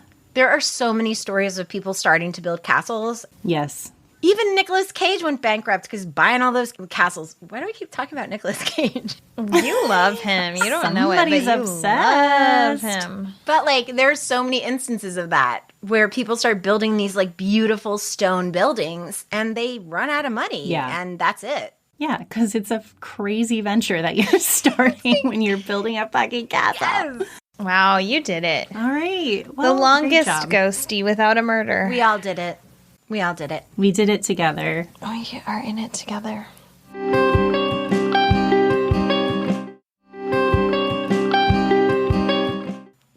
Okay, what a mixed bag. What a bag that was. What a bag. What a Santa's bag. Oh, this is post Santa, isn't it? Okay. Who wants to talk about things they like?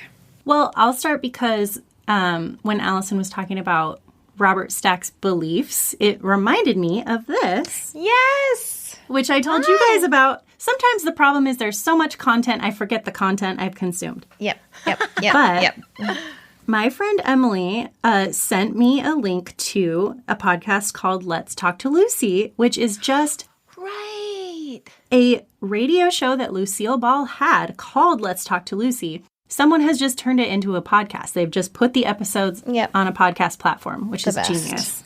And there was an episode in October that was her talking to Robert Stack. And the two of them are friends. I think we've talked about before. So it's actually like, I think 3 or 4 episodes that were like tiny little episodes of a radio show she did, all put into one podcast episode. Fun. So I loved it. It was just like a really nice little candid, like you get to talk to him. It's the, I don't know, 50s? 50s probably? No, it's like the late 60s. 60s, okay. And he's talking about like his family and, you know, just his life. And I just loved it. I thought it was so cool. So if you guys want to know a little bit more about Robert Stack and like his relationship with his wife and that kind of stuff, you should listen to it. It's really cute. Fun. It's the best. Yeah, and I want to listen to more episodes. I totally forgot about it until you were saying that earlier. Old-timey smartless. Yeah, kind of, yeah. It's just them chatting. It's great. Yeah. I listened, the Vivian Vance episodes are really good. The Mary Tyler Moore is good. There's, you know what? Old Babs is on there. Barbara Streisand. Really? Honey, yes. It's great. Yeah, check it out. Fun. Love.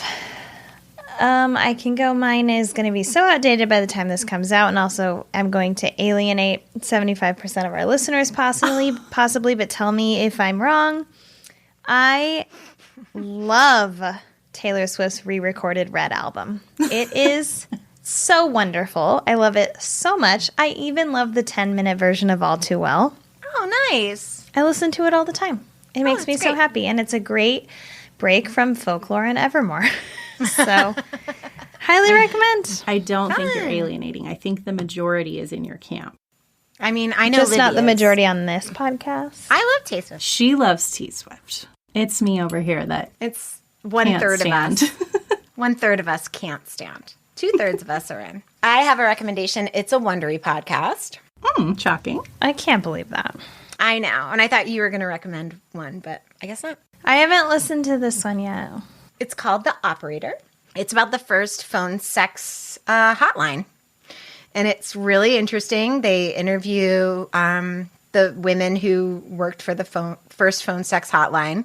And it kind of began because the creator was trying to start basically like better help, like a therapy hotline. Mm-hmm. But of course, men, you know, they ruined it.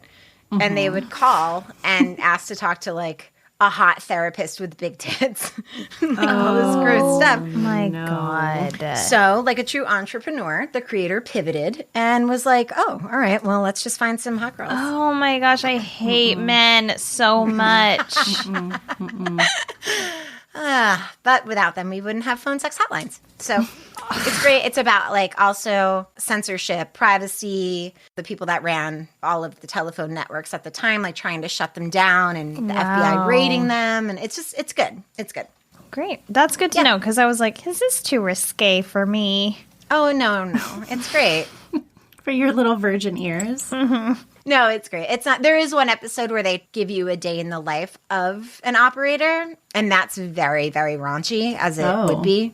But it doesn't, like, you can, if it makes you feel sexually uncomfortable, you can always skip it and still just continue on to the rest of the story. Eliza, don't worry. Your little virgin ears. But yeah, so you should check it out. Karlin and I did listen to Fallen Angel. Yes. Right? We did. Yeah, I just finished it up. Did you like it?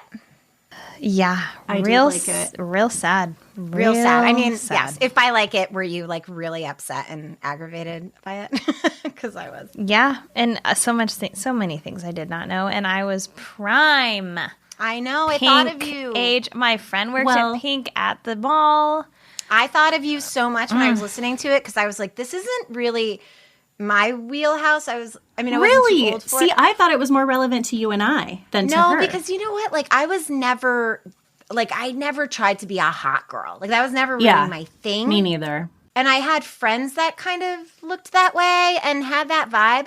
But I mostly was thinking of, like, younger people that I knew that were super into Pink. And, like, how that kind of, like, cultivated this whole generation of young girls into, like, sex pot thinking. Karlin, I think it's more you and I. Yeah. It is mine, especially because I was in high school. Yes. With the rolled down top of the velour pants with the pink across the butt. And you had to have the thong sticking out of your thong pants. sticking out. Yes. It had to be showing. And that was before Alison's time, I feel like.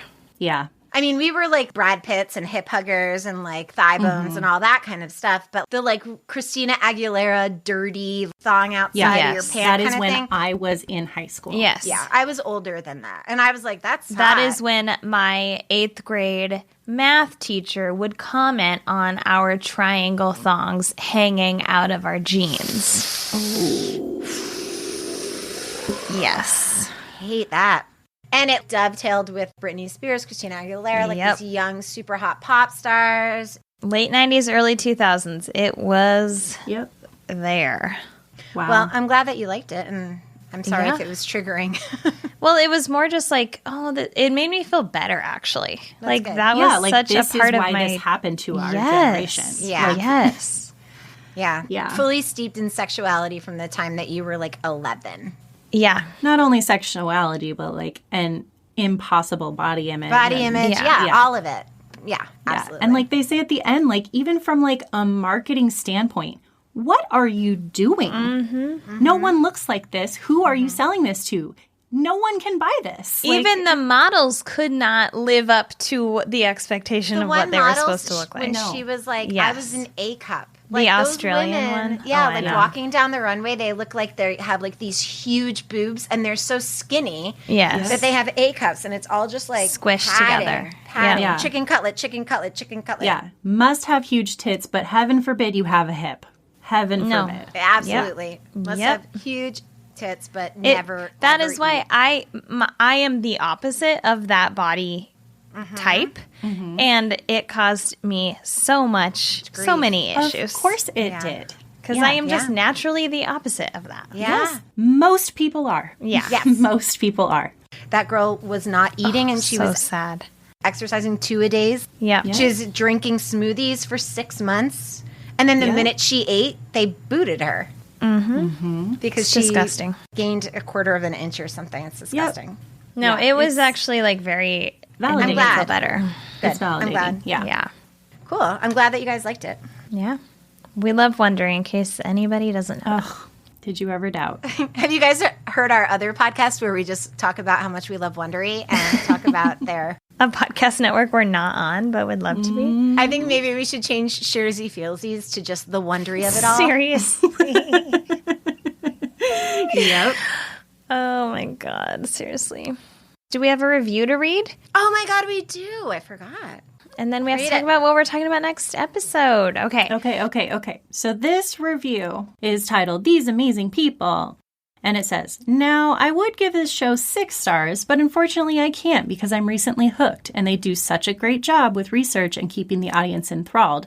I'd love to go to sleep, but I'm up late hours binging the amazing content, so I have to knock it to 5 stars. Keep up the amazing work. iPod Jackson. That's funny. Love. Thank you.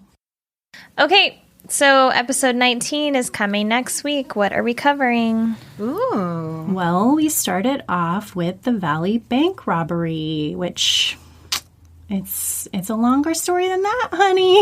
Yay! Oh, shocking. And then I have a Lost Loves about Barney Dewey looking for his long-lost sister, Angeline. And then I wrap it up with a truly bananas story. It's an unexplained death, but I don't know why. We're looking for Cheryl Holland because she's a nightmare. Okay, so we'll see you then. We love you so. Love. Bye. Bye. Bye. Go to patreon.com/Resolved Mysteries Podcast if you're interested in supporting us there.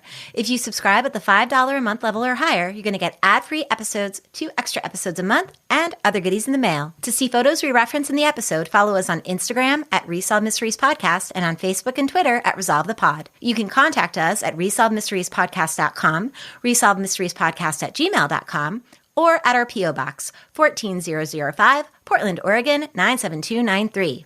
Send us your stories for listener short stack episodes. If you want to email us your favorite unsolved mystery story or cold case or any nostalgia you have surrounding the show, send it our way because we love to hear from you. Subscribe wherever you get your podcasts. If you like us, leave a 5-star review and tell a friend, or tell 2, or tell 3. Don't forget, for every review we receive, we donate $1 to a different nonprofit.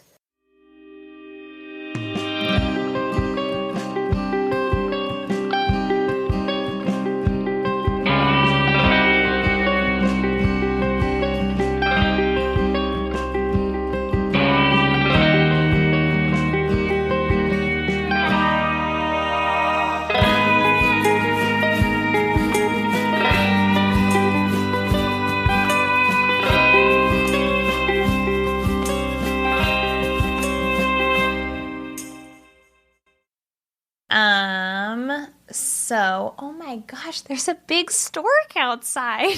A what? It's so big. There's a huge stork outside. A stork with a K? Someone's about to have a baby. Congratulations. It went to Your my neighbor's mother. house. Return to sender, please. Thank you. Yeah, truly. No, thank you. I We're don't all full want up it. here. Yeah, we're Go good. somewhere We're good. Okay, but that's a weird sighting. Do you know what a stork looks like? Yeah, it's like a big Yes. bird that carries a baby. I have a baby, Karlin. I did have a baby once. Of course I know. Oh my gosh, what is that stork doing? I don't know. It landed on the other side of my neighbor's house. Does it have a bundle? No. Okay. That's You're good. safe. You're safe. You're good. Phew. Okay, sorry. So,